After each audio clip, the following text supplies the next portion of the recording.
This is the 2021 Mercedes-AMG GLA35. To break that name down a bit, the GLA part means this is the second generation of the smallest SUV Mercedes builds.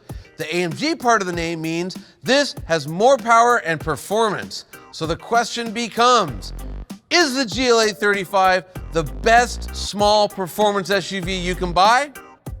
Let's find out.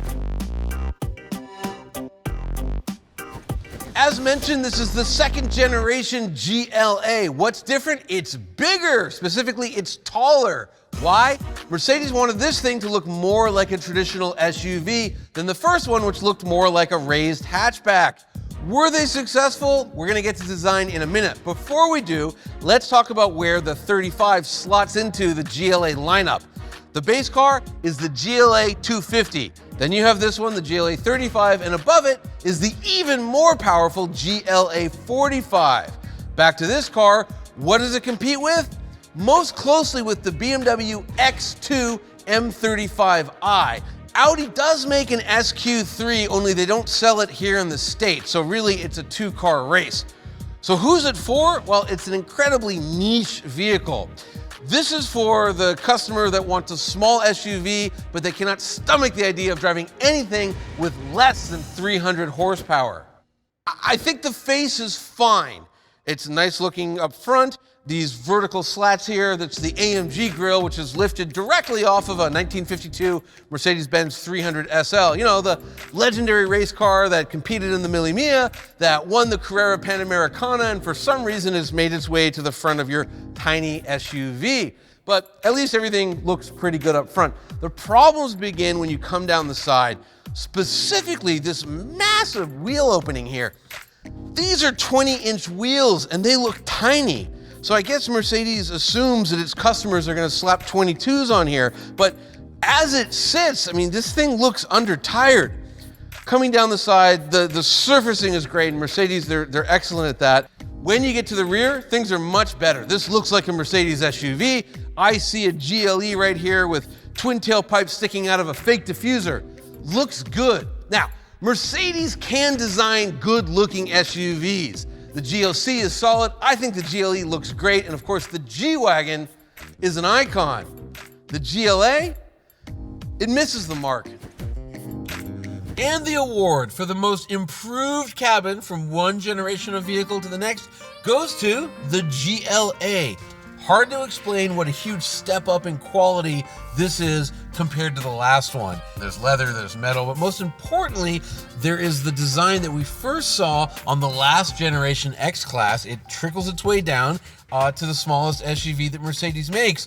The string of pearls, the ambient lighting, the adjustable ambient lighting, I should add, and all of that is made possible via Mercedes MBUX system, MBUX, the Mercedes-Benz user experience. As far as driving goes, look, it's an AMG steering wheel. I've got some controls here for, like, you know, the modes, comfort to sport. I can change the shocks individually, go from a fully automatic to a manual paddle shifted gearbox. Nice steering wheel. I wish the seats were better for an AMG. These are kind of flat. I wish there was more hugging, more bolstering, more support. The rear seat is much improved over the last one. There actually is a lot more space. It's still snug. Remember, this is a small SUV. If you put the seats down because of the extra height that they've added to this vehicle, you do have quite a bit of storage space. But again, I just want to impress upon you what a nice cabin this is. Performance. This is an AMG. Under this hood, you will find a 2-liter turbocharged inline 4-cylinder engine that makes a healthy 302 horsepower and 295 pound-feet of torque. All of that gumption is routed through an 8-speed dual-clutch transmission before hitting all 4 wheels. Problem is, we're just not in love with how this thing drives. Yes, all that power, the dual clutch, the all-wheel drive, it makes it very quick in a straight line. But when you're using the paddles and you go to downshift, that's when things become a problem because the gears they're too long. There's too much space between them. So you want to pull the lower gear and the engine would have to rev too much. So it doesn't even allow the shift. Then you have the steering. It is numb. It kind of feels like one of those racing simulators. Very accurate, very detached. Although I doubt your racing simulator will understeer as much as the GLA35 does. And then comes the real killer, and that's ride quality. This thing is brutal in comfort.